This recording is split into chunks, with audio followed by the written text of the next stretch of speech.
All right, we are back with episode 20. Finally got to 20 of the Hypothetically Speaking podcast. We put the hype in every hypothetical scenario.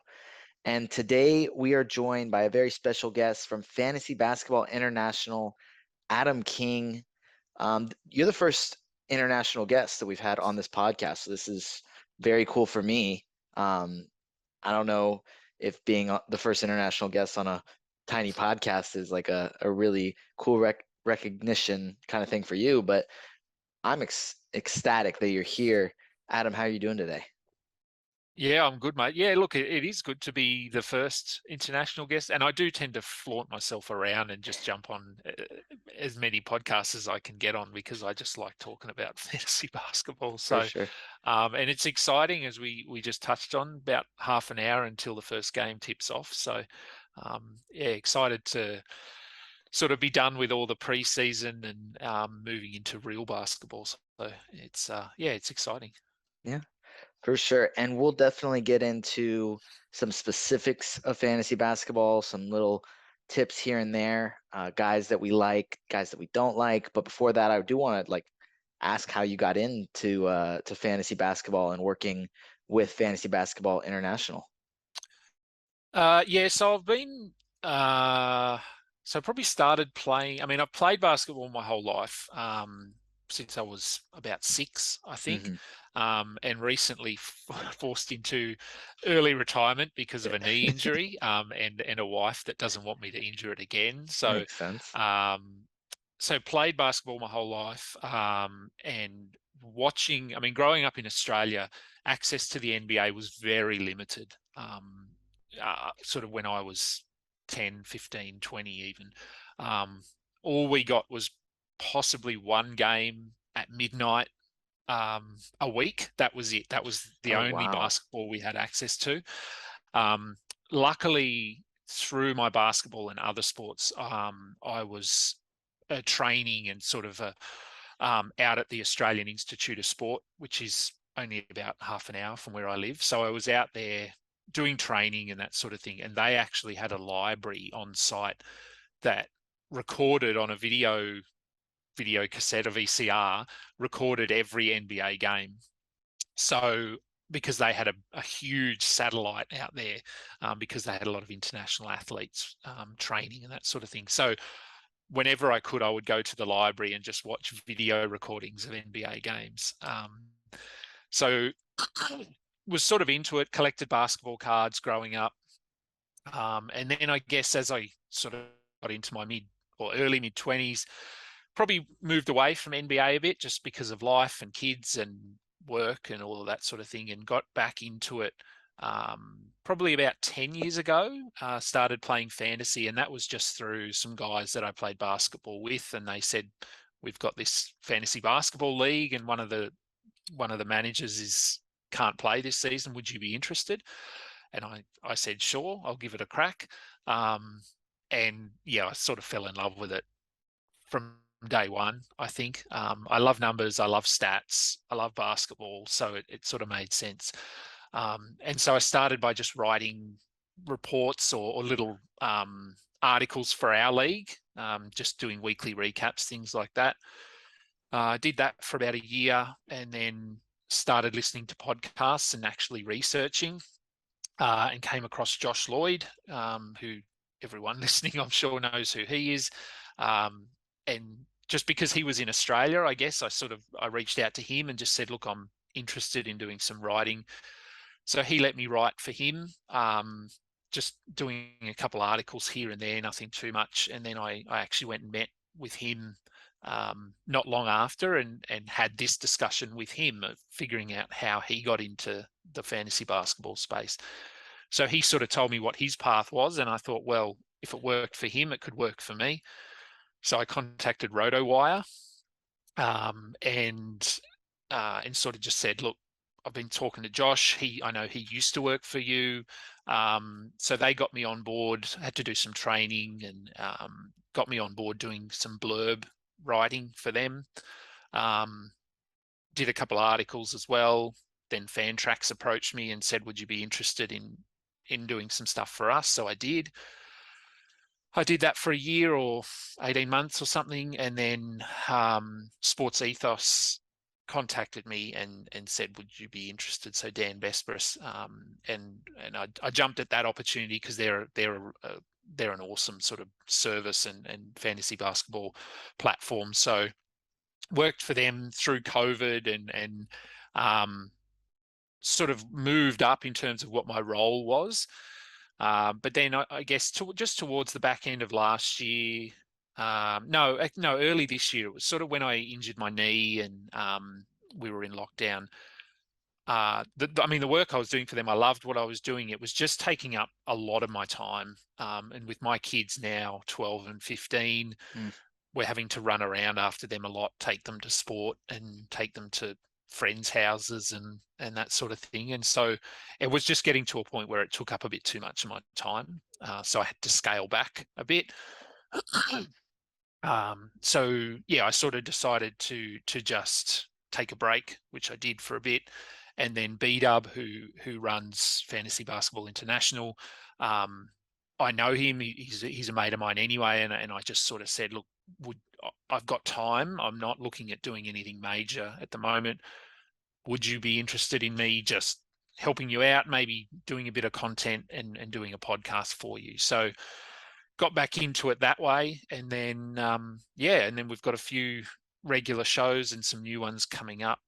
But I do have the flexibility now where I can just do sort of what I want when I want, as opposed to actually having shifts and being rostered on. So if I need a week off, I just take a week off. So it's good.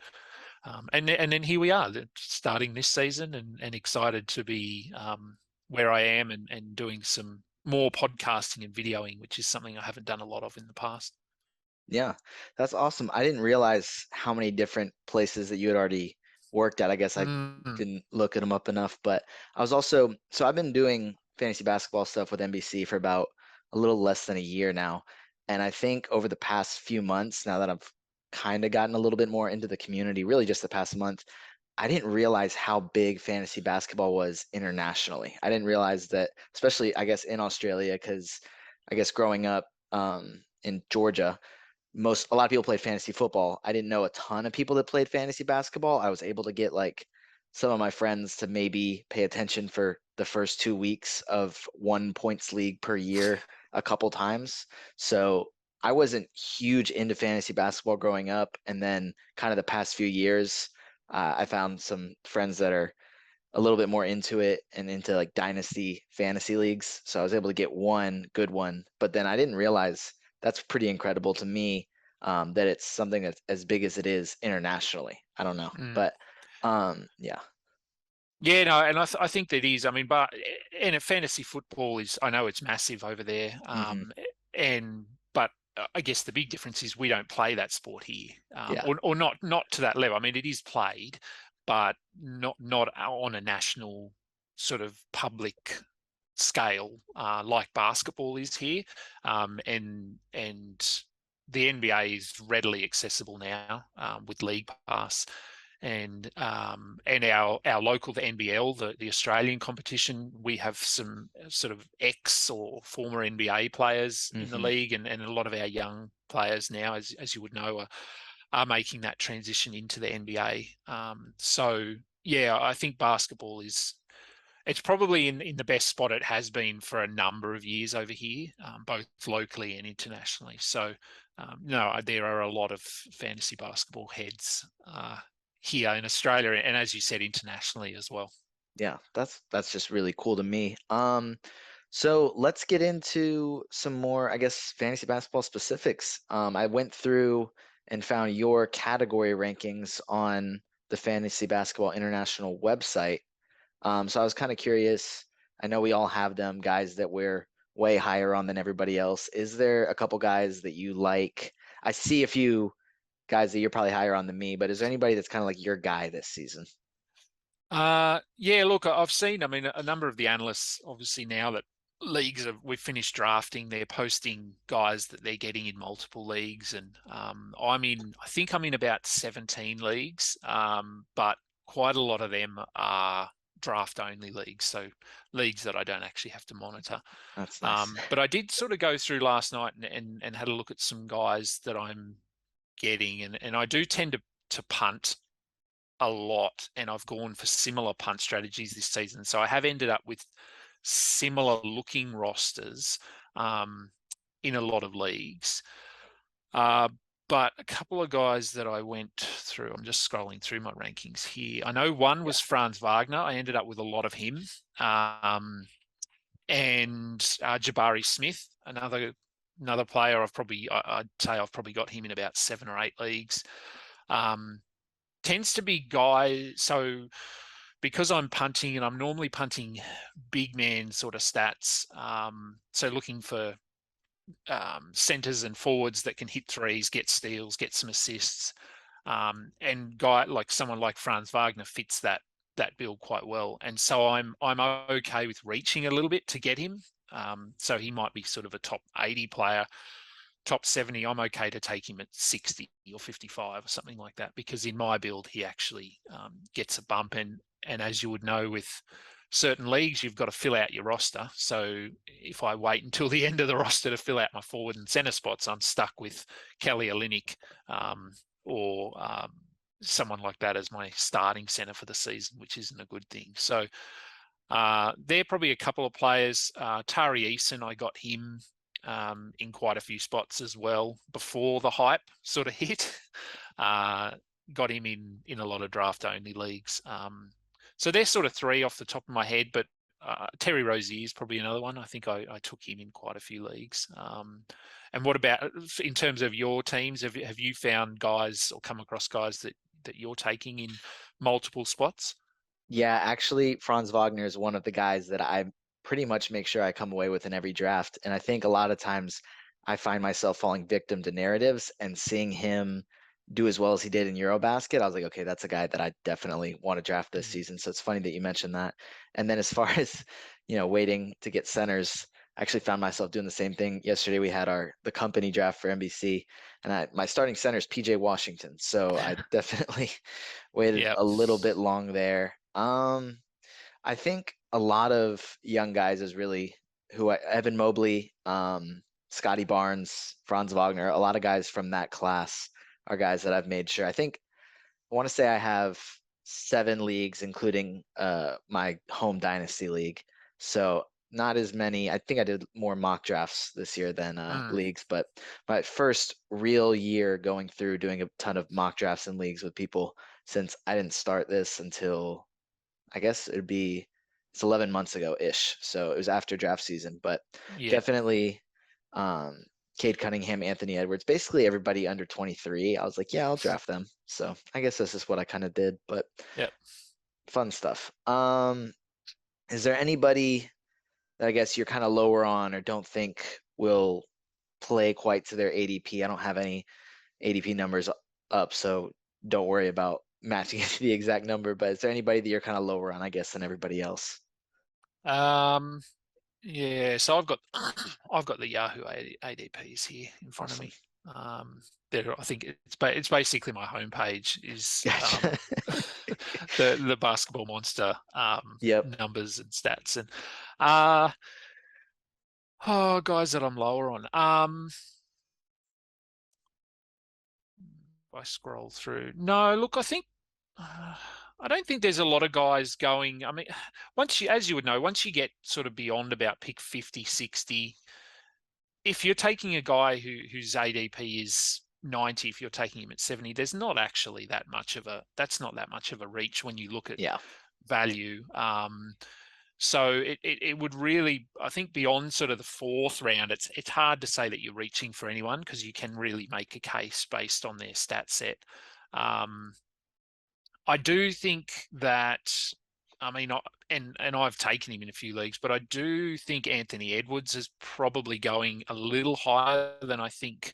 I think he can be a top 20 player, but he's being taken at 15, 16, 17 in some leagues. And I think it's eliminating the value. And I think that's what you want to try to avoid to do if possible. You want to get a little bit of upside. I'm staying away from guys like Jimmy Butler, Chris Paul to some degree, just some of these older guys who I don't. I mean, Butler gets injured anyway, but someone like Chris Paul, I don't want this to be the season that he finally breaks down and I Hmm. decide to take the risk and draft him. So I did draft him in one league only, um, crossing my fingers that he doesn't.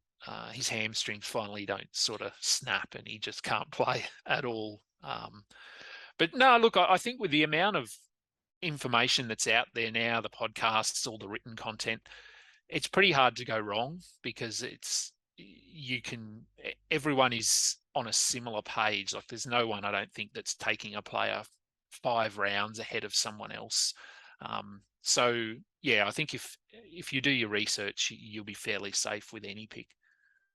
Yeah, I think I was looking, for the most part, I guess with the ADP thing, I agree. I was looking at, I think was it Matt Lawson did the, like he took like 9 dynasty startups and went through and got ADPs from each of those, averaged them out.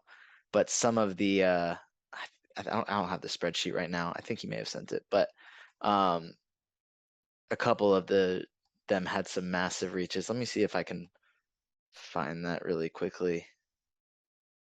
Because somebody, I think, took like Scotty Barnes at 4 and like one of their dynasty Yeah, startups. okay. Yeah. That, And I mean we know Dynasty is very different to redraft. yeah. As I've found out in the 30 Deep Dynasty, which is my first ever Dynasty league. Oh, wow. Um, it was, yeah, God, you get to the back end of that draft and I don't even know the names of the players. Yeah, that one was fun. I think after round 4, I wasn't happy, or maybe after round 5, I was like, gosh, I guess I'll draft this guy. But okay, Yeah, yeah, I think yeah, looking at some of your rankings, I think, and this is probably just me, everybody else seems to be higher on James Harden than me. I think you have him at 4th in your category rankings, yeah, but I mean, really, it's like you said, it depends on what kind of team you're drafting. With everybody has their own strengths with certain builds, with punting strategies. I guess that's the difference with fantasy basketball is like, I guess coming from like a fantasy football mindset, it's like, okay, like definitely certain players are gonna be better than others, but it's when you're playing like in a category league, it's like certain guys maybe not good at all, but can help a lot in certain categories, almost like a specialist. So I think that's a really fun concept for fantasy basketball. It's just different from everything else. yeah, yeah. And like, I mean, everyone sort of touches on this, but this year I think Jokic is your number one, and then I think you've sort of got a handful of guys there on that second tier: Doncic, Giannis, Embiid, Harden, maybe Durant. And then beyond them, you've sort of got 10 to 12 guys that could be first rounders. You could make a case for, I mean, if I scroll down my rankings there, I mean, Kawhi at pick 16, he could easily be a first round player. Hmm. Anthony Davis could be a first round player. I mean, even God, if everything goes to plan, and I hope it does, Zion could be a first round player if he can increase his free throw percentage and get some defensive stats. He could nudge that first round. I don't think it'll happen. I hope it does, but I don't think it will. But yeah, I think there's really a sort of an abundance of guys there that can be. You could easily end up with 2 first round guys on your roster this season.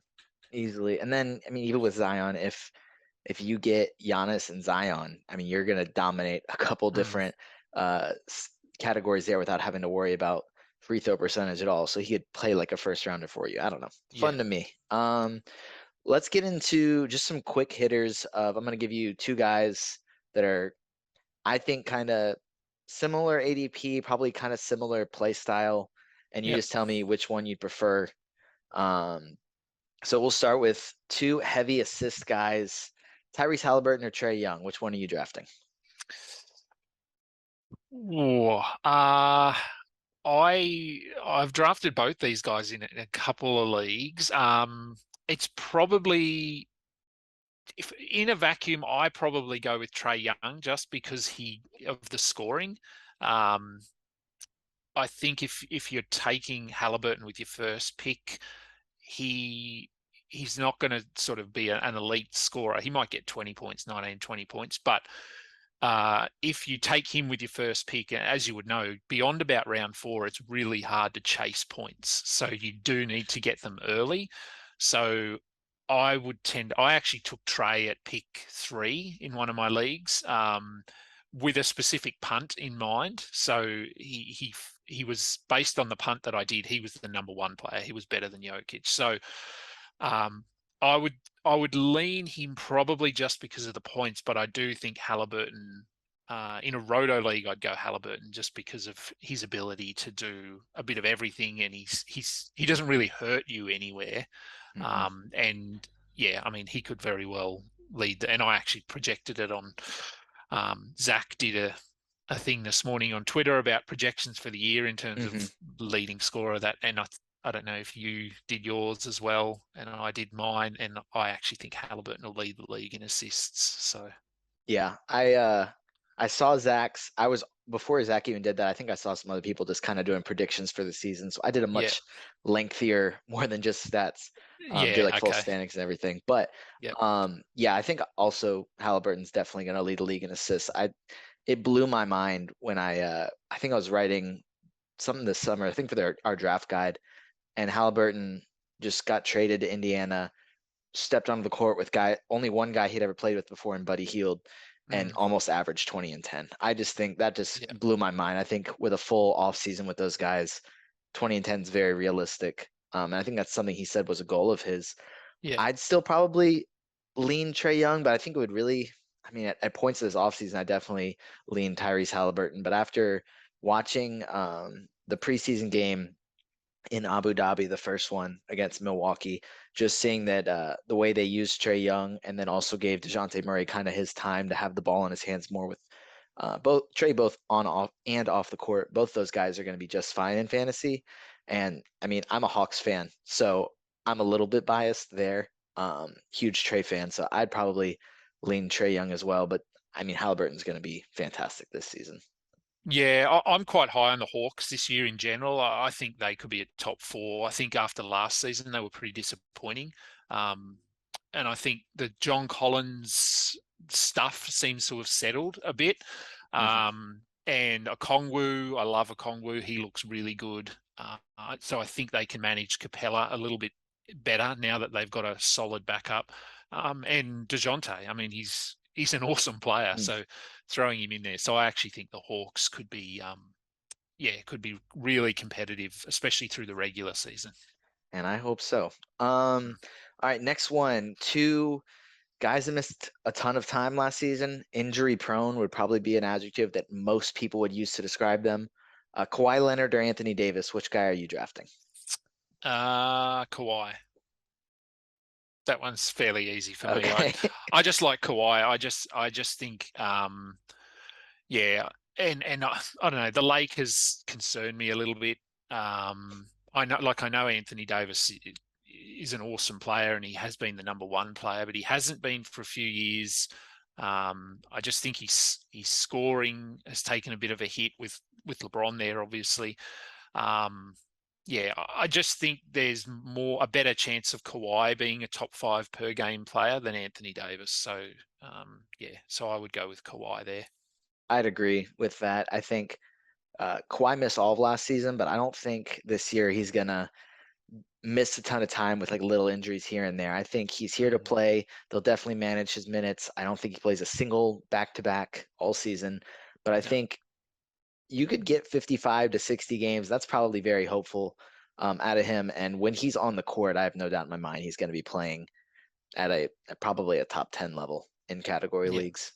yeah. All right, next one, two young, high-scoring shooting guards, Devin Booker or Anthony Edwards. Ooh, I don't like either of them where they're being drafted. Like I Okay. said, I think um, oh, I would probably go. It would depend who I drafted in the first round. Okay. But yeah, if I just had to say one, it's probably Anthony Edwards, just because I think he's a bit more exciting. But Booker, I mean, we know who Booker is. It's just Probably the steals would maybe be the swing category for me there. I think Anthony Edwards could average 1.5 steals, where I think Booker's probably only going to get you closer to one.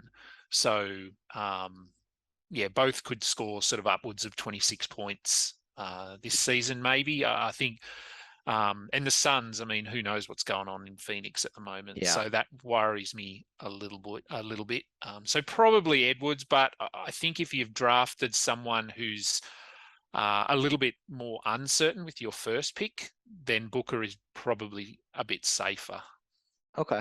Yeah, I'm more of an Anthony Edwards fan. I think Devin Booker had a phenomenal season last year.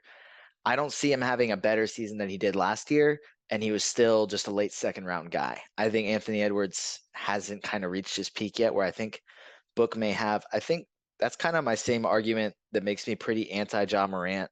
I think he's gone. I don't remember exactly what his ADP is, but it's around the second round, probably late second round. Mm, And per basketball monster. Um, he had basically an MVP season last year. I think if we didn't have three bigs that are playing at unbelievable levels, he would have been definitely in consideration. And he was barely a fourth round guy. He was number 48 on Basketball Monsters. yeah. I don't see how he does better than that. But enough about Ja. I'm definitely team Anthony Edwards. I think he's got a lot of upside that we haven't seen yet. Um, I just think, yeah. All right. So the two Cavs bigs, Evan Mobley or Jared Allen, which one are you drafting? Uh, Evan Mobley, I think. Again, I mean, they're both really good. I think they're both top 50 guys. I just think that Mobley has that more room to improve, especially on the offensive end. Uh, the blocks, yeah, I mean, they sort of cancel each other out when it comes to blocks. If either of them gets injured, then the other one could average 2.2 blocks for a week or 2 weeks. Um, yeah, I think Mobley, for me, I'd probably have him sort of half a round to a round ahead of Jared Allen. Okay. Yeah, I think I said this earlier. Anybody that's under 22 or 23, I'm probably higher on than most other people. Definitely more of a Mobley fan than Jared Allen, but I think both are going to be just fine this season and be great. Somebody asked me on Twitter yesterday, I think, if I thought going Mobley in the third round and Jared Allen in the fourth round was a good idea. And yeah, I think I would. I don't think there's a ton of teams where it's like, yeah, I definitely want to get two guys from that team in the first four rounds, and feel very comfortable with it. But I think those guys, they coexist well. I don't think they're taking away a ton of stats from each other despite doing the same things. Mm, But I just agree Mobley has a higher upside. They've talked about getting him in some playmaking opportunities. So I think he's got a more well-rounded game, whereas Jared Allen might get more rebounds and more blocks by a little bit. So there's upside to both, but I'd definitely go Mobley. All right, so next one, two shooting guards. I think based on what you said earlier, I kind of probably know your answer. Two shooting guards that are playing next to star point guards, but one of them, the point guard's already injured. So Terry Rozier or Desmond Bain. yeah, Rozier for me. Okay. I mean, I like Bain, and I had him everywhere last season, which was great. Um, and I think I don't know. It's been interesting with Bain. I think he was really hyped and take him in the top 40, and then that sort of, I think, as analysts um, sort of pushed the pause button a bit and just said, hold up, he was really good last season. How much better can he be? His ADP actually fell back to probably outside the top 50. Um, and I think there is fine. I think I'd be comfortable taking Rozier in the fourth round. I'd rather get Bain in the fifth round, Okay. sixth round if possible, but I don't think he's falling that far. Yeah, I agree. Especially now that LaMelo Ball is out the first who knows how many games, and honestly, with the Hornets, I wouldn't be shocked if they pull the plug at some point and try and get in on the Mm, Victor Wembanyama sweepstakes, which could be bad for Rozier, but I think they definitely pull LaMelo before they pull Rozier. So he'll have some high upside games, but Bane, let me see how many games. He played 76 games last season, so mm, but Rozier played 73. So I think Rozier definitely to start the season. Maybe I'd go Bane in a roto league because I know that Memphis is going to be playing him all season long. So, Yeah, yeah. all right, next one. Okay, so my next two also guys you already mentioned, but Franz Wagner or Keldon Johnson. Wagner. Okay. That one's for me. It's just his ability to do more stuff. I think Okay. Keldon Johnson will be good, but he really only scores and gets rebounds. He will hit some threes, but I think Franz can get you a little bit more on the defensive end, and it looks as though they're basically their offense is going to run through any one of, it could be him, it could be Banchero, could be Suggs, could be Fultz. So I think he could sort of average 4 or 5 assists a game this season as well. So yeah, I like Wagner. He's looked really good in the preseason. Yeah, and I think he's going to get a ton of playmaking opportunities, definitely. Now that Suggs is back opening night, I'm a little less excited about that. But because I thought, Yeah. it's just Cole Anthony. Yeah, they're not letting him play make. It's going to be Franz Wagner, Paulo Banchero. But if I throw in another name, Devin Vassell, would you be more excited about Vassell than Wagner, or are you still team Franz Wagner? Uh a month ago, I probably would have said Vassell. Okay. I think Vassell is one of these players that got hyped too much, Hmm. and I, I I got him in a few leagues early, but I was able to get him in the 8th round. Whereas now Wow. you sort of have to reach into the 50s to get him, Yeah. and I just think that eliminates a lot of his value. Okay. Yeah, I'd agree with that. I think, like you said, a lot of other people are higher on Vassell, so I think it's too high for me. I haven't drafted with a ton of people that are super high on Franz Wagner, so I've been able to get him. So I Mm. think I didn't want to even ask that one because I didn't want to have to decide between those two, but I'm glad you were able to give a solid answer. You said you like Jabari Smith a lot, so I'm not going to ask about that, but Keegan Murray or Paulo Banchero? Uh, all three of them, along with Jabari, they're all in a very Hmm. similar range this season in terms of where they're going. I'm just going to pull up the ADPs here and have a look. First one off the board. So Bankero's ADP on Yahoo is 75. I think he's typically the first one going off the board of the three of them. Keegan Murray's going a little bit later. And then where's Jabari? He's at 80.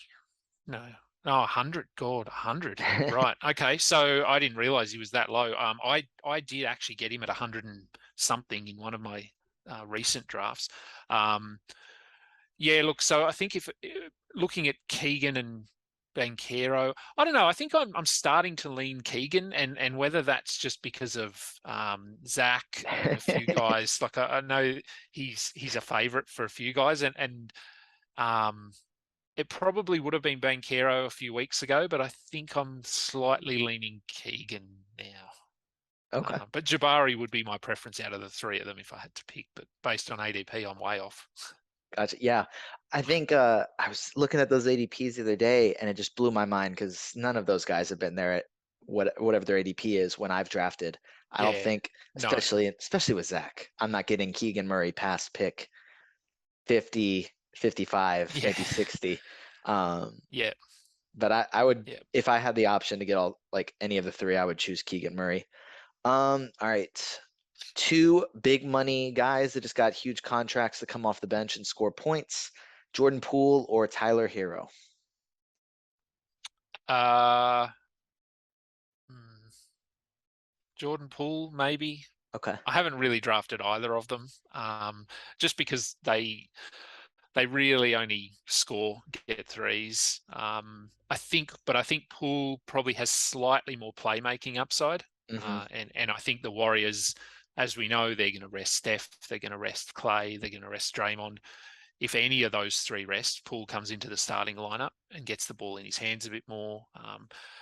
I mean, on the flip side, you could say that, I mean, there's a decent chance Tyler Hero moves into the starting lineup at some point, Yeah. and fills in. So, but I do just think that Poole can play on ball a little bit more, and look at sort of getting some assists and a steal here and there. So Poole slightly, I think. Now, if I told you that Tyler Hero said he was going to be more committed to defense and then went and got a steal and 4 blocks in a preseason game, Does that change anything? Not really. Okay. No. Just hypothetical. Yeah, no, not really. I think preseason is, yeah, I try not to look too much into preseason other than Tari Eason. Fair, fair. Um, all right, I'm not gonna ask about Jaren Jackson Jr. or Robert Williams because after the news that's come out over the past 2 days where Jaren Jackson may play in the next month, whereas Robert Williams may not play till February. Don't even need to ask that one. So two guys that are, I'd say, kind of similar stretch fours in situations where they're probably the third or fourth option scoring wise. Kyle Kuzma or Tobias Harris. Oh, two more guys that I don't have any shares of this season. Probably. Oh God, I don't like either of them. Kuzma, maybe. I think. Oh, maybe it's Tobias. I know Mitch Casey's really low on Tobias, and a few people are, and saying that he's going too high. I do think he'll be better than he was to close last season because he was sort of thrown in with this new rotation. Hmm. Harden was in there. They've now had a preseason to figure each other out. Um, Maxi is sort of, I guess, established now in that in what his role is. So I think there's a bit more certainty now about what each of them needs to do. So I do think that Tobias will be better than he was to close the season. Um, but I'd probably just go Kuzma, and part of that might be just, I mean, Porzingis could go down at any moment. So we saw how good Kuzma was last season when Porzingis wasn't there. So yeah, maybe Kuzma, but honestly, I wouldn't draft either of them. That's fair. Yeah, I was just looking for similar situations in ADPs and play styles. So those two were Yeah. close by. I would lean Kuz, like you mentioned, Porzingis can go down. He's probably the third option when everyone's healthy, whereas Tobias Harris is probably the fourth option. I'm also just low on the 76ers. I think that if they're good, it's not because of Tobias Harris or James Harden. I think it's because of Maxi taking some huge leap. Um, all right, we can go talk about a few headlines that have kind of popped up over the past few days. And actually, the first one I'm going to ask because the Celtics 76ers just tipped off, and Derek White is starting Mm. at shooting guard. I know last season, different head coach, obviously, but Grant Williams was kind of the starter when Robert Williams was out. Now it's Derek White. Um, how high would you probably draft Derek White? Uh I don't know. Look, I mean, if he's starting, he probably gets a bump, and I was high on him last season, coming into the season when with Hmm. the Spurs, and both he and Dejounte were the starters. And when he came across to Boston, he was basically dropped. Like he Yeah, wasn't even worth rostering. Um, and again, a little bit like the Sixers situation, I think he'll be better now that he knows what his role is, and he's established what he can bring to the team. But I think he's a little bit starting. I think doesn't really shift my thinking too much because he's playing alongside guys that will have the ball. Um, Marcus Smart's going to be the primary point guard, and then you've got Tatum and um, Jalen the Brown. other guy, Jalen Brown, who are both obviously sort of option 1A and 1B on offense.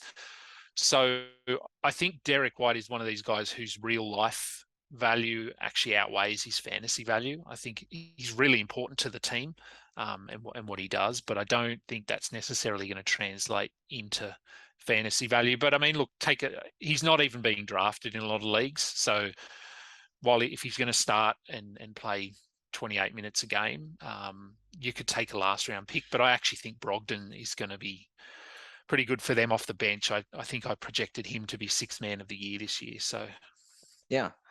I do want to probably circle back around and talk more about Six Man of the Year, other awards. But for now, Derek White, preseason game against Toronto, hit 6 of 8 from the floor, 5 of 6 from mm, three, a steal. So I think he's going to be good for threes and steals as a starter, maybe a late round pick, but probably not anything too high upside for the reasons you mentioned. And he's not going to shoot 5 of 6 from three every game. So that definitely isn't quite as good of a game.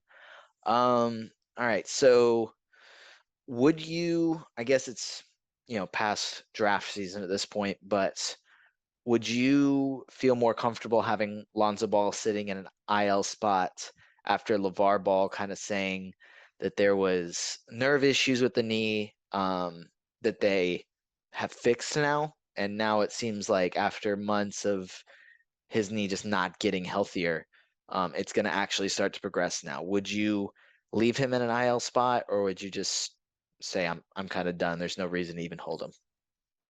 Oh, look, I think if you'd have to have multiple IR spots, probably three at least, just because I think there's going to be players resting and out, and so you are going to be cycling through your IR spot pretty consistently.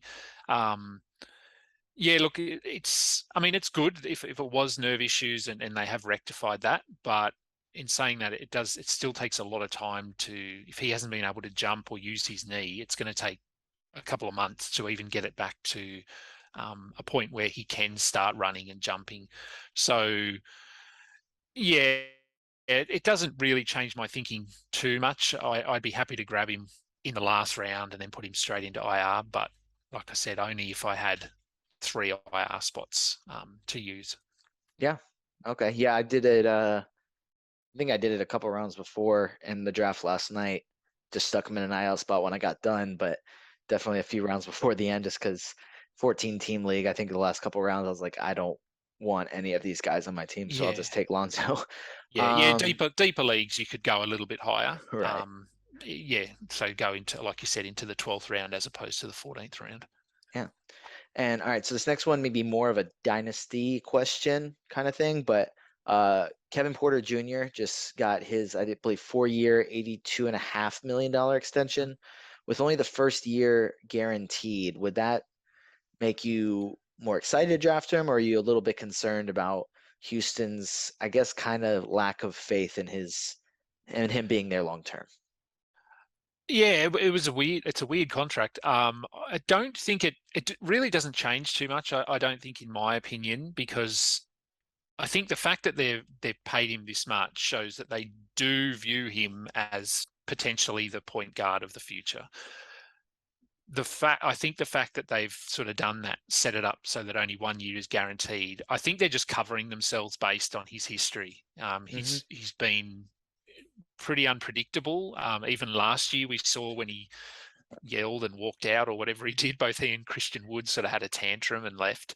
That was a weird game. Um, yeah, so I think they're just covering themselves in that regard, but also sort of saying to him, look, we are willing to invest in you, but you have to prove yourself first. And I mean, common sense would say that he would view that as, okay, this is an opportunity for me to earn big money, but I need to prove to them that my head is in the right space and I'm part of the team and I'm locked into the vision that they have for both he and Jalen Green as the starting backcourt. Yeah, I agree. I was a huge Kevin Porter Jr. fan. I think when he originally, so he's with the Cavs, had like a situation or a few situations there, and then he ended up in the G League for Houston. And at that point, I think he was sitting on the waiver wire in my dynasty league, and I was Mm, seeing him basically average a triple double in the G League, and I was like, yeah, okay, I'll definitely pick him up because he's gonna get to Houston and eventually just put up numbers. Plays a lot like yeah. Harden, so I thought it's kind of funny how they just keep drafting guys that are just like James Harden. Because I mean, they even got I think Josh Christopher went to Arizona State, and I think he was also hitting step backs in his highlight reel for them. So just interesting. But definitely think it's smart by them just to gives themselves an out if something happens. But I think it seems like a really good relationship there and something that's going to be the backcourt for a long time, like you said. So, Mm. are you drafting any Lakers that are not named LeBron James or Anthony Davis? No. That one. Well, I haven't. um, oh no, I lie. Actually, I drafted Pat Beverly in a couple of leagues. Um, yeah, I mean, I love his fantasy game. The concern is his games played because we know he'll probably only play 55 games. But he's fit. He fits my build in a few leagues. But I took him sort of back end, like 120, something like that, because he has top 80 upside when he plays, but you just can't rely on him to be sort of a constant in your starting lineup. So yeah, Pat Beverley, other than him, yeah, I don't think so. Oh, I think I took Westbrook's, or that might have been a mock draft. I hope it was a mock draft where I took Westbrook. Yeah, I think I keep wanting to say I'm like, okay, if Westbrook makes it to this round, I'm just gonna take him, just because Yeah. I just keep hoping that he turns it around or just does Mm. better than he did last year. But I haven't gotten confident enough to take him earlier than and somebody else ends up taking him. I Yeah. like Austin Reeves. I don't know if he ends up being like much of a fantasy contributor, just because he seems like more of a glue guy for them. But I think there was a quote from the summer where they asked him to stop practicing, and he said, "No, I'm just going to keep working." And I think quotes like that are guys that I tend to keep an eye on just in case, because all that Mm. work ethic tends to pay off, especially with a lot of guys in the league that, despite being paid to play professional basketball, they don't necessarily, treat their bodies or work out the way that you'd expect a professional to. So I think guys like that, I may have taken him in a later round of a deeper league, but probably nobody other than LeBron or AD for me. Yeah, no, I like Reeves. I think last year he showed that he can contribute and be a solid asset for them. And I think if Kendrick Nunn wasn't healthy, I'd maybe be a bit higher on him. Nunn is another guy I think you could look at late Hmm. if you wanted to. If you think back to when he was in Miami as a rookie, both he and Tyler Hero Yeah, played quite well. I don't think there's a ton of upside for Kendrick Nunn, but yeah, he could get you 15, 16 points a game, which if you're getting him in the last round, that can be pretty valuable. for sure. All right, and then Chris Middleton, Pat Connaughton, both missing some time for Milwaukee. Is there anybody that you would pick up? Maybe like Jordan Nora or anybody else that you would consider? Not not long. I mean, not long term. Obviously, neither of these injuries are long term. I think it would be probably Jordan Nwora or Grayson Allen would be the two names that you'd look at there. And if I had to pick one without actually seeing Hmm. sort of the minutes and that sort of thing, I prefer Nwora. But that might be I just don't like Grayson Allen. So Me neither. that's probably part of it. Like, even when he was playing pretty well to open last season, I still didn't really even consider him. And I know in fantasy you're not meant to sort of let your personal feelings get in the way of picking the best player, but yeah, I don't think he's a friendly player, so I wouldn't take him. But they would be the options that I would look at there. That might have been the nicest description of Grayson Allen I've ever heard. Not the friendliest player. That's a lot nicer than I would have put it. Definitely a guy that I'm not drafting in any leagues either No, because of my personal feelings that I definitely let get in the way. yeah. Um, so I know you mentioned that you did like the awards, I guess season long awards. Which ones did you just do like awards and then like stat leaders?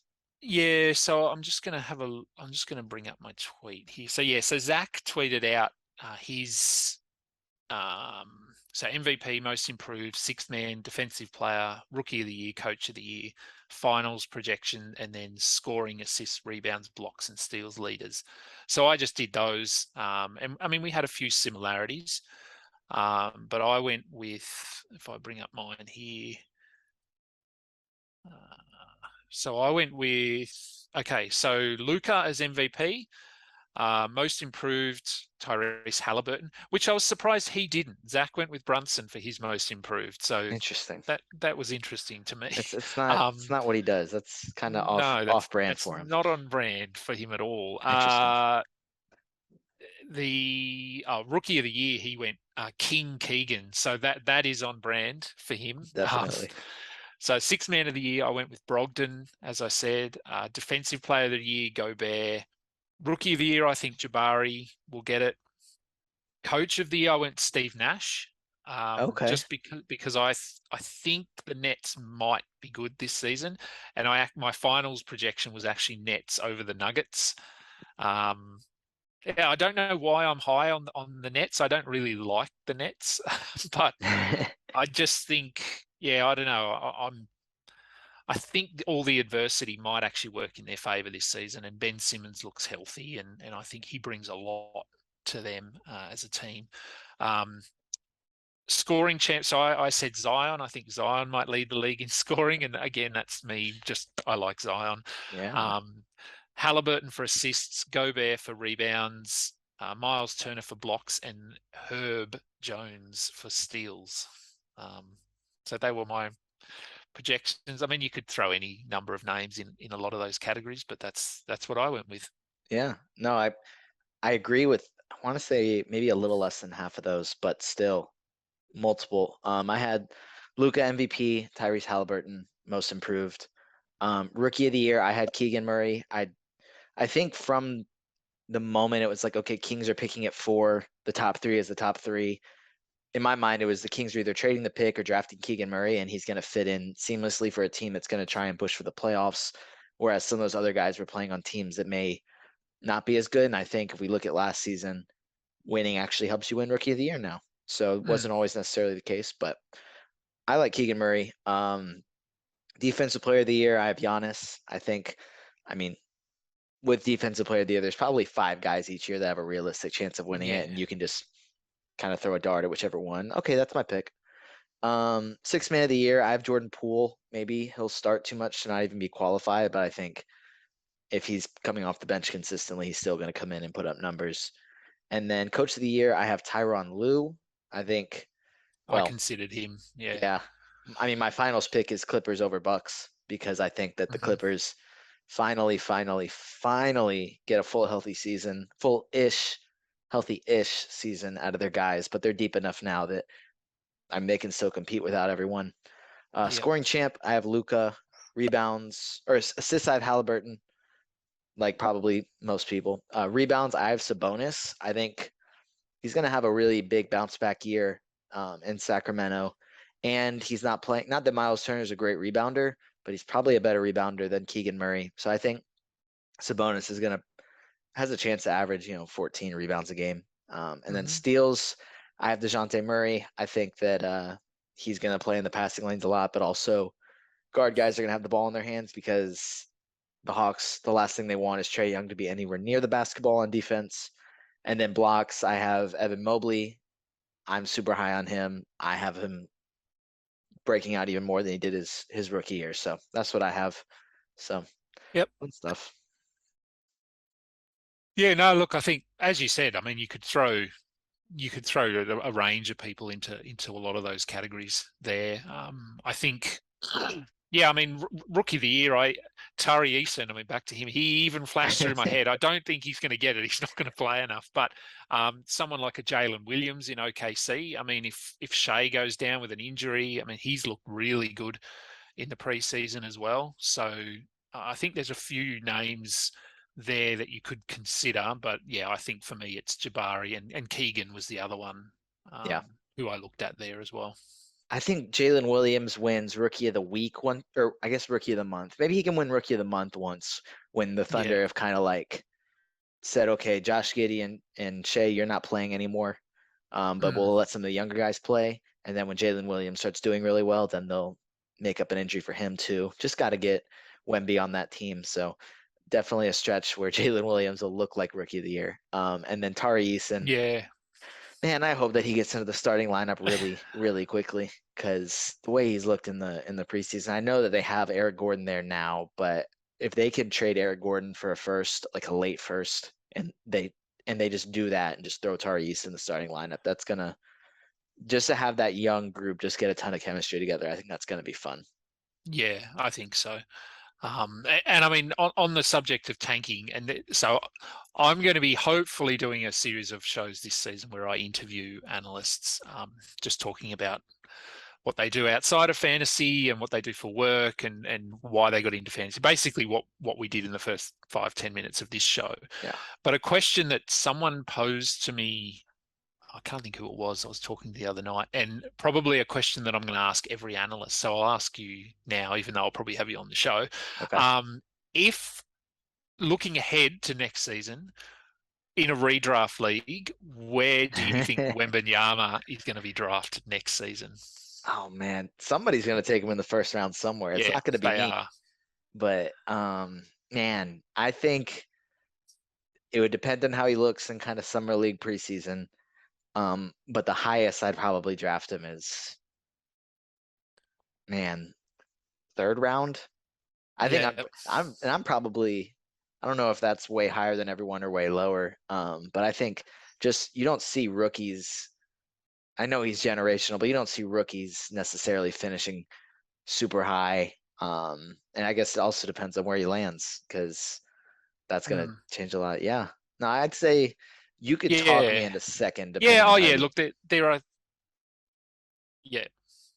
Yeah. And yeah, look, I mean, there are like obviously, yeah, where does he land is a big one.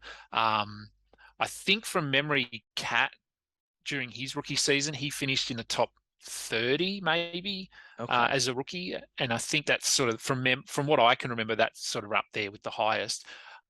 I'm probably on board with you at the moment, second, third round, but I can guarantee he's going first round in a lot of leagues because people are just going to be so excited about having him Yeah. that he will go first round. Probably more towards the back end. I think there's still Oh going to be yeah. those more proven guys that will go in the top 8.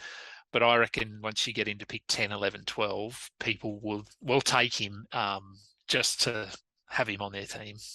So I it'll be interesting. I guess I just can't also really see a scenario where he plays more than 60 games as a rookie. Just because I think it would Yeah. depend on the team, but whether he's injured or not, especially if I'm just gonna pretend it's OKC just because that's easy for me to process and see. It'll be their first season not tanking for a few years. So I think that they probably still limit their guys' games. They want to keep everybody healthy in case they do make the playoffs. A lot of those guys would probably see a max of like 60 to 70 games just because they don't want them to play any more than that. Mm. Um, yeah, I can't see somebody throwing a rookie out there, even if he's as generational as Victor Wembanyama, for 75 games at 35 minutes a game. So I see 60 games, 28 minutes a game. Even if he's incredible, he's probably not going to be able to reach the numbers per game that you'd want out of a first or second rounder. I think that's kind of my hesitation, not the talent, but the opportunity. Yeah, no, I agree. I think if you had to put a sort of over under kind of thing on games played for Scoot and Wembanyama next season, I would almost always think or say that Scoot Henderson is going to play Oh more yeah. games just because physically he looks ready to go. Wembanyama is still somehow still growing and getting bigger, and yeah, it's pretty incredible. It's going to be exciting. I mean, no matter where he goes. Yeah, for sure. I remember seeing a video of him when he was like 16 playing one-on-one against Rudy Gobert Yeah. and telling a couple of my friends, yeah, when we get to his draft in the Dynasty League, I'm gonna definitely make sure I have a few picks to try and get him with a rookie pick. But the class itself is very deep. I mean, you mentioned Scoot Henderson. I think Nick Smith is his name out of Arkansas, the Thompson twins. I think especially in Dynasty leagues, you're gonna be looking at a very stacked rookie, at least the first round. Mm. And then probably a lot of rookies going in the top 100 next year, which could be interesting to see.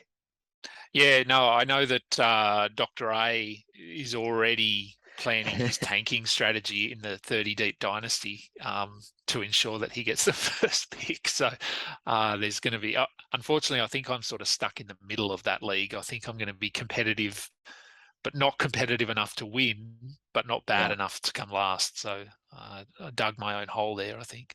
I think I didn't know where Chet was gonna go. I was hoping he made it back around to me because I picked ninth, and got Evan Mobley, ninth or 11th. It was an odd Yeah. number for sure. But then obviously Doc got him at 22 or whatever. So he's probably in the most prime position to tank, but I went ahead and Mm, got Robert Williams in the second round. So if he doesn't play a game this season, that helps my tank. So I think I went yeah. Matherin in the third. So I might not get the one pick, but I'll be up there. I'll be up there for a Yeah. nice rookie pick. Yeah, no, it'll be, I think I was picked 20, 7 or something Okay. in that draft. So it was a weird spot. And I went with Kyrie. I still don't really know why. I mean, I think he's going to be really good this season, and he is only 30. I mean, he's not 34, so he still could have 3 or 4 good years left in him. And he hasn't really played for the last couple of Right. years. So health, fingers crossed, should be okay. But yeah, we'll see. No, I just thought it was an interesting. I mean, it's obviously 12 months away, but yeah, it will be very interesting to see where Wembanyama is drafted next season. Yeah. No, I think just one last thing and then we can wrap up. But just thinking back to like, I don't know if there was fantasy basketball dynasty leagues in 2003 when LeBron was drafted, but if somebody got LeBron James in a dynasty league as a rookie, and then you could have him for almost 2 decades Mm. of incredible production. That's just crazy to me about fantasy basketball is that guys can play. Most guys aren't playing 20 years. Most guys aren't playing 15 years um, at a draftable level in fantasy basketball. But it's just interesting to see, like, I guess with guys like LeBron and Chris Paul. But yeah, I mean, we'll see if any of the guys that are coming in the next few years that I'm able to draft in dynasty leagues Mm. are able to play for me for 20 years. So that'd be fun. But that's going to do it for episode 20 of the Hypothetically Speaking podcast. Thank you, everyone, for listening. And Adam, thank you for joining me. No worries. Thanks. I'll maybe jump on during the season. I'm sure I'll have you over on my show as well. Absolutely. All right. Thank you.